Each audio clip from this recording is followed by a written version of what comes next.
Hey guys, today we're going to be taking a look at a few camping accessories from EV Base. So having an electric car with camp mode that allows you to keep your climate and media on overnight in Century mode is super nice to be able to camp inside the car. Now, one of the other benefits to this that people take advantage of is a lot of times they'll sleep in their cars on road trips. If you're doing a multi-day cross-country road trip and you're simply just going to sleep and get back up and get back on the road, maybe not even for a full time, it's nice to not have to be able to get a hotel, and you can do it and stay within your route on the chargers. But you still need some accessories to do that. You want a mattress that fits the car, and you might want some shading features to give you a little bit of privacy. Now, just a note is that I have tinted windows, front, back, and rear glass, so that helps a little bit with this.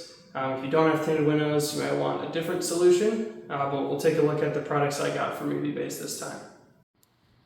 So we're going to use the umbrella style front windshield shade to shield that part of the car.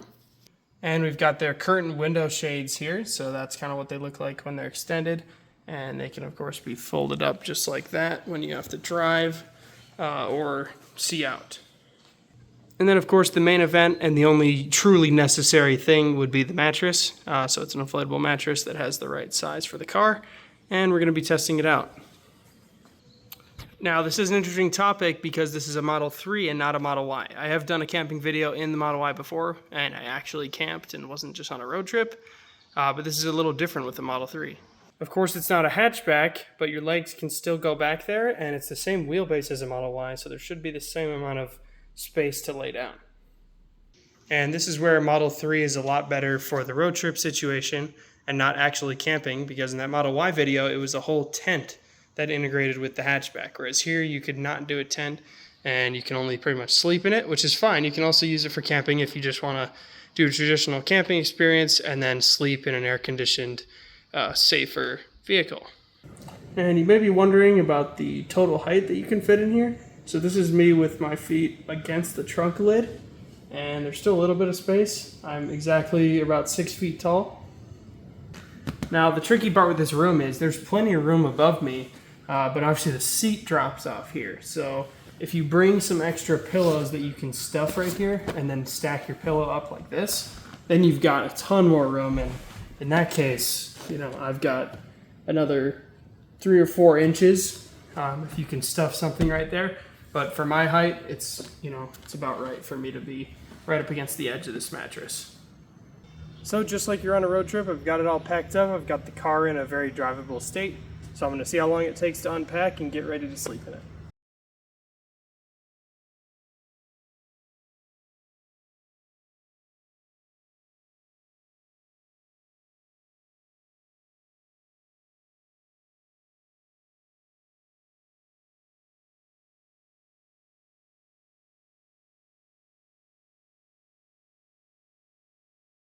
So that took me roughly about 10 minutes, which is really fast. That's not bad at all. Obviously you got to practice it one time to get it that fast. It took the longest just to get the window shades up, and you can drive with those on the car. You just have to retract them. It's a little annoying with the seatbelt, but if you're on a road trip and you're doing multiple stops, it's totally fine to leave those up and just retract them while you're driving. And that would save a lot of the time. The mattress doesn't take long at all, so not too bad on setup. So as you can see in the car, we've got it all sealed up here. So I'm going to kind of walk around on the outside and see what areas you can still see in the car. So obviously it's still daytime. If it was nighttime, you would not be able to see in at all. And we'll check on that with the lights that are on in there. But the side windows, at least from a distance, you can't really see anything. You'll see my reflection there, but you can kind of peek through the gaps a little bit. But overall, it's pretty hard to see in. One obvious flaw is this third window. You can obviously see in if you get right up next to it, and in person I can see through there a little bit. I can see the pillow, as you can see right there. The back you can see through again if you get close. If you guys know, the Model 3's rear windshield is very tinted, but that could be fixed. We'll look at some solutions here. That's why I'm kind of doing this at home, so I can play with it a little bit and get it dialed in. Alright, so obviously it's still daytime, but I got the pillows jammed in there, so that definitely helped. And then I just got an extra blanket to jam in the rear window. We'll look at this again at nighttime. It'll be a lot more obvious. what's exposed. I don't have a roof shade. That's a big one if you really want to be fully enclosed, but just from a glance from afar, you know, this is going to cover most of the situations. So I'll check back in once it's nighttime and we'll see how it is. All right, so here we are. It's about 10 p.m. now, so it's super dark and we can do another walk around. And this is with the screen and the lights on in there. So if I go really close, you can see the screen's on and all the interior lights are on. So you can definitely see that there's light on in there. And you know, I'm in a neighborhood with a few lights around, so it's not like I'm in the middle of the woods or anything. You can definitely see, you know, a glow happening, and this makes it easier to see in from above the car. So might be a good idea to get a roof shade, especially with a Model 3 that's lower to the ground. With a Model Y, it's a little bit higher, so it's going to be harder to look in like this. But at night, if you're going to have those top lights on, especially, as you can see, you can look right through the top glass. So that's consideration. Once you turn the lights off, you can't see anything at all. It's obviously just completely dark, so not really a concern. So you can see they dimmed there, and now you can only see the screen. I would not really be able to tell if somebody was sleeping in here. I know it's really hard to get across on camera. Just looks like complete black. You can't really see at all until I open the door, and there goes the lights. So obviously you're going to turn the lights off when you're sleeping, but if you want to completely shield yourself, you're going to want to get a shade for the roof. And of course, in the screen you have camp mode, which allows you to keep the climate on all night. It only, you know, stay on until your battery reaches 20% to make sure you can drive away. But it's super nice. You've got the vent right here, and that you can point this directly up and right near where you're sleeping to keep it nice in whatever temperature you need it to be. If this is winter, of course, you can keep it warm. I'm going to record the battery degradation, so it's about 38% right now, and I'm going to have camp mode on until I wake up. So I'll tell you guys what time that is, but you can always, you know, use the screen and use the great sound system to watch some Netflix or whatever other shows you can watch. You can use a better theater on the web browser, or you can use the built-in media services. So I'm going to try to sleep in here tonight, and I'll report back how it is in the morning. And now you join me here at 7:30 a.m. I went to bed around 11:30, got in the car at 11. You can see we're now at 25% state of charge. We were at 26 just a second ago. I've been getting out and back again to film again, so I'm going to count it as 26%. So that's my check-in for the usage. So I'll give my overall thoughts once I'm done here, but I just wanted to try this quick. I did have the rear bench still in the car here, so I was at a bit of an incline, and the entire car is also at a bit of an incline. So overall, I'm pretty inclined up, which is fine. You know, a lot of people sleep like that, but it, you know, it's definitely a factor, and it sort of compresses your legroom a little bit. I was still okay, but I'm gonna remove the bench right now and just lay there for a little bit and see how that feels, and I can give a review for you guys. And now with the rear bench removed, you can see how much flatter it is, so I'm gonna give this a try real quick. And if you really are doing this on a road trip, the rear bench does fit in the front seat like that, and it makes it a little easier to access the stuff you put down here. But I would bring an extra blanket to put in between the seat, because you're putting the seat up against some pretty hard components, and that'll just reduce the amount of denting it puts in the leather. So we're back here in the morning. Now I'm going to see how long it takes me to take everything down and get it back to a drivable state on a road trip.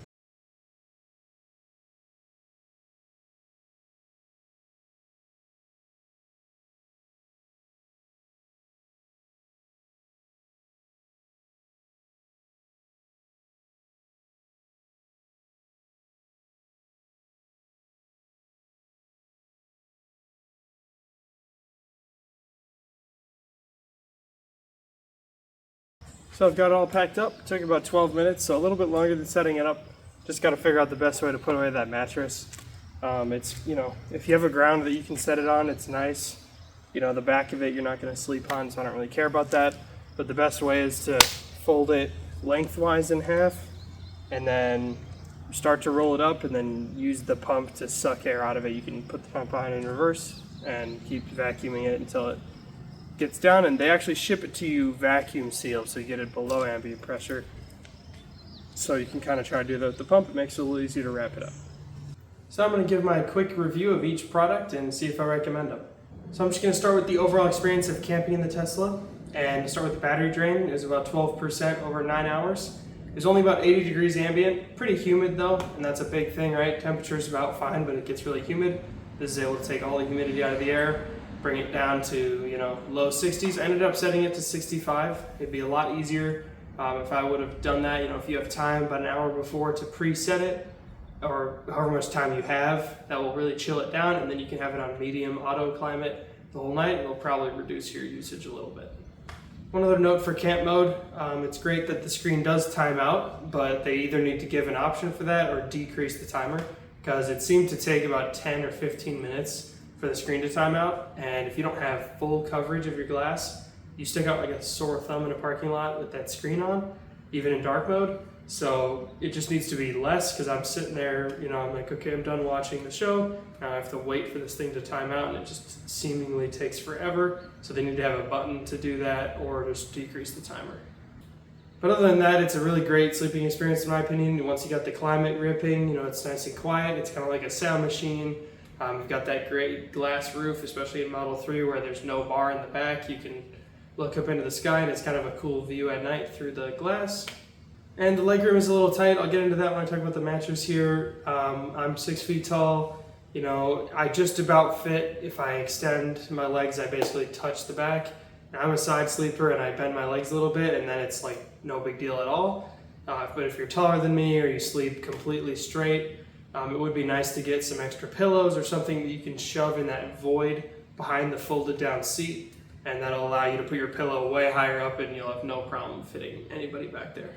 And I did try to remove that bench seat. Wasn't a great experience. I kind of like the little incline that you get from it. It also provides a little bit more squish, because now you've got like both cushions there. And yes, you know, it creates that angle, but the way the mattress is, I didn't really notice it. And actually I noticed more of a gap in my back once I folded it down, because it almost goes negative and folds backwards compared to the back of the car, the trunk. So I wouldn't really recommend that. Definitely give it a try if you really are having a hard time with the incline, but I kind of liked the incline. So now moving on to the review of the mattress product. So in terms of comfort, it's a pretty interesting mattress style because it's pretty thin. And at first I thought it wasn't going to be that comfortable, but it actually is. It's interesting because it's not just an air bladder. It does have some built-in foam and cushion aside from the air. So even when it's like fully deflated, it's better than nothing. But when it's inflated, it's actually pretty good. And being thinner kind of helps you with maneuverability, the ability to put this thing out quickly. It takes no time at all to fill it up. You have to stick the pump in for maybe 5 seconds before it's fully inflated. It's not a lot of air, so that makes it really easy to maneuver. Maybe not great for as long extended sessions, but especially on a road trip situation like this, it was really good. And even me being a side sleeper where you're gonna be like impacting it more, it was totally fine, and I was perfectly comfortable on it. And in terms of the actual surface on it, it's pretty smooth, and in a pinch, if you only had one blanket, I think it'd be totally fine. I was a little more comfortable having a blanket on the bottom and on top, but it's totally doable if you just don't have a bottom blanket. One note is the cable is not long enough on the inflator pump for Model 3. Model Y has a power port in the back, but Model 3 it's only in the center console armrest. So if it's nice out, it's really easy to throw it up on the roof, unfold it, fill it up, and then just walk it around. Because it's so light, it's easy to put in there. But if it's wet out, whatever, you just have to put it in backwards, fill it up, and then rotate it. So kind of annoying there. If you have a different air pump, you could use that. So they should definitely fix that. And in terms of the pillows, kind of hilarious, to be honest. You know, they're fine. They're really small, not great. I ended up finding a use for them, as you guys saw. I ended up using it to cover the third window here. So there you go. If you need to use them to stuff anywhere else, I guess that's useful, but I don't really include that in the value of the product, but there they are. So now move on to the main window shade, which is right there in that bag. I think this is a great product, not only for camping, but just for daily use. I've used many window shades with suction cups, and Those can be kind of annoying if you're trying to throw it up quickly.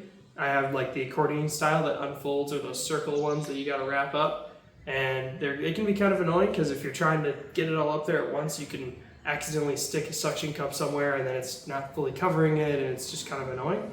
This, I at first was a little bit concerned about the design because it doesn't stamp at all if you don't use your shades to keep it up. But after seeing that design, I think that's a pretty cool way to do it. It's really easy, you know, just undo the umbrella, put your window shades up, and then attach that Velcro. It was a lot faster to me, and I've used many other shades, but this is a pretty nice one. Works great for camping too, and it also folds up into a much more compact fashion, as you can see right there. As long as you have the bag, that's super compact compared to these giant accordion ones that just fold in one direction. And now for my review of the window curtains. This product is a little confusing. I'm not so sure I like it that much. It's from a distance, it's totally fine because this is basically only for privacy, so that's what we're reviewing here. And totally fine, you can't really see anything, but the fact that it's a shade, you know, there's always going to be a gap down there, and it's really annoying to set up and take this thing down, and it's really fragile. There's a lot of little pins and stuff that you have to deal with, and if you're too aggressive with it, it'll fall apart, and there's always going to be the gaps from each section, and it was just really annoying to put together overall. And for the price, I just don't think it's that worth it. They do have a different product that I wish I could have checked out in this video. It's just a kit of a bunch of window shades. So I definitely take a look at that. I'll link that one in the description, but it's the same price, and you get a cover for the third window. And you can get a front windshield one if you don't want to buy the umbrella one. For Model 3, you will need to buy a rear glass cover, but the Model Y is included with that package. And I think that'd probably be a better solution. This one, when you open the door, you've got to like duck underneath it, whereas another one, it would come out when you open the door, and it's going to be full coverage. So not so fond of the window shades, but the other products are pretty good. And I want to thank eBay for sending me these products out. So they didn't sponsor the video, there's no payment here, but they sent them for free, so that's a note, but they have no influence on my opinion in this review. As you can see, I'm not recommending one of the 3 products. But if you want to buy any of them, I've got a link in the description, and I do get a little kickback from that. It doesn't cost you anything, and you'll get 15% off if you use my code GAV. Check out the details below if you'd like to purchase anything. And with that, I'll show you guys a more detailed explanation of how to install these things, and then I'll wrap up the video. So the install for the front windshield is obviously super easy. It's a front windshield.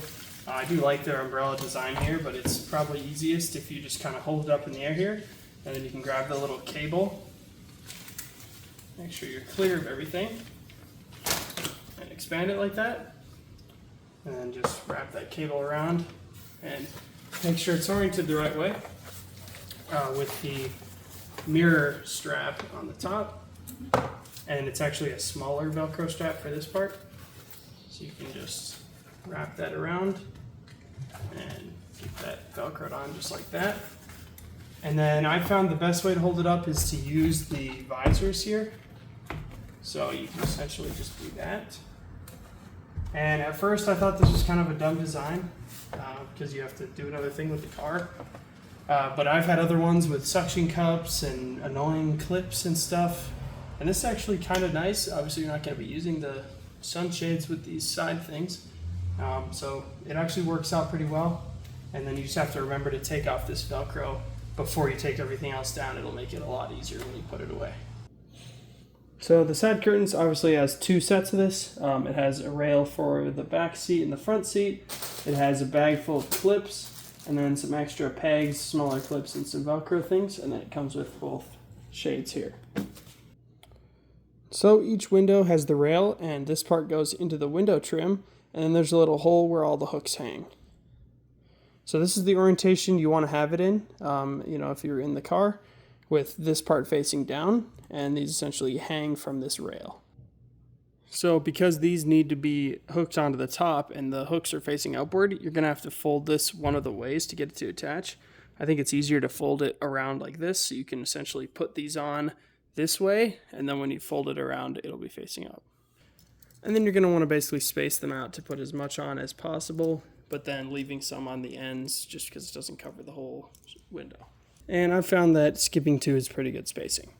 So now I would recommend just attaching this right now. One side's going to have a plug, so we'll have to start from the other side. And you can see it's going to be in the car facing down like this. So that side has the plug, so we'll have to start over there. Once you get all those on, you can take one of the plugs to plug the end. I found that they're not super tight, but definitely put that in. And as you can see, if we go to check the hole spacing, you'll see that it bunches up towards the end. That's fine. You know, you're going to get a little more leakage over there. If you want to prevent that, you could take out some of those extra ones and basically wrap it around. So I'm going to do that. So I basically just pulled it until it looked pretty tight from the other edge. And then I'm just going to fold this back around and take some of these clips off. So I just got it till it's tight like this. I took a few of the clips off, and then I can just fold it around the back and use this same clip to clip it onto this side. Now for the back one, I wouldn't do that same fold trick. I'd only do that for the front because this can actually wrap around your B-pillar and attach to the front shade and kind of complete it, especially because that's right in the middle of the car, which is kind of where your head is going to be when you're sleeping. So just kind of leave this exposed and we'll hook it on with another clip when we get in there. Alright, so we're going to start with the front one, and this is the trim we're going into. It seems intuitive to do it from the inside of the car, but I actually found that it's a little easier if you stand outside.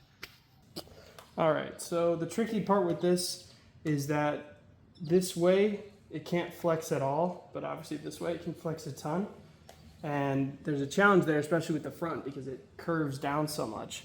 And it's a little easier if you insert it in and rotate it, but you can't curve it that much. So it's a little bit of a dance to try to get it in without the other side popping out.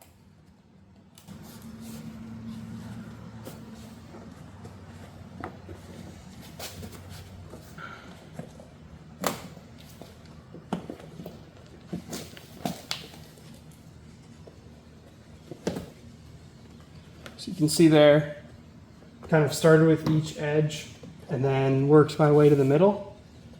And that seems to be the best way to do it. And then we can just check our fit here. And it looks like I lost my plug. They do come with extra, but we'll have to put a plug in there. And then this can be used to strap it to the B-pillar. Now I'll go ahead and do the same thing with the back one. Obviously it's a little bit easier because it's a lot shorter and there's not nearly as much angle to the window here. So it should be a little easier, but my trim is also a little bit messed up right here. The rubber is inside of the main trim, so that is not helping, but if you just go up and over like that, that should get it pretty good.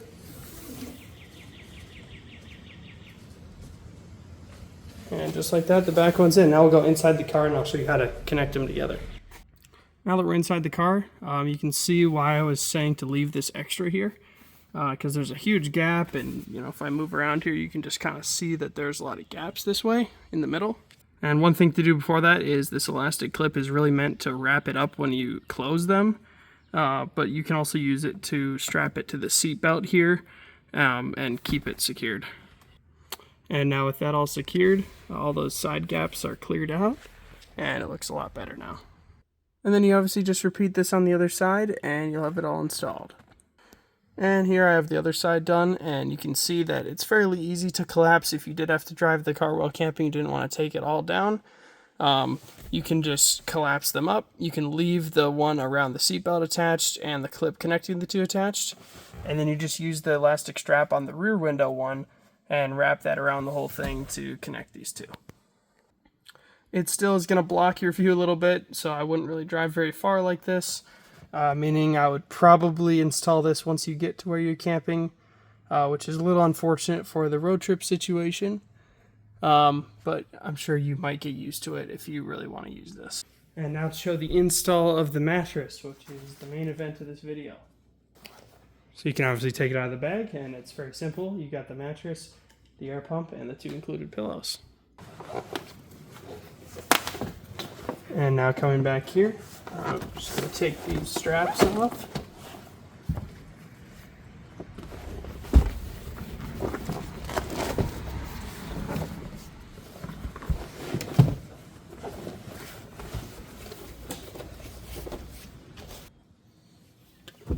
So just unfold it completely, and the side with the smaller wings will be in the back, and the lighter gray will be on the top. And the next thing to do is inflate it. On the Model Y, there is a 12-volt socket in the trunk, which is super convenient. In Model 3, there is not. So you're going to have to undo this zip tie and route this up to the port, which is in the center console. And it looks like because of that discrepancy with Model 3 not having a port back here, they didn't give us a pump with a long enough cable. So we're going to have to either try to fold this up and inflate it, but it's obviously going to want to bend itself back as you're inflating it. So it might be easier to take this outside the car or use a different power source. So I think I might actually put it on my glass roof and then inflate it up there and then drop it in. Now with this outside the car, I can inflate it right here.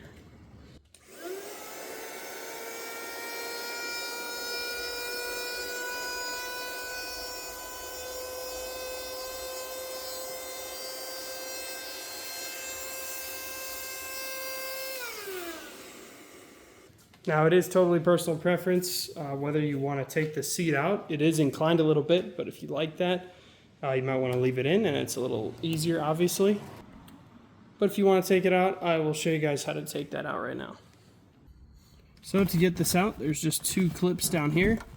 You can see this little black thing. You basically just spring that over. Kind of hard to see with the camera, but you just have to kind of reach your finger. And there's one over here and one on the other side. And that is the only mechanical thing holding the seat in.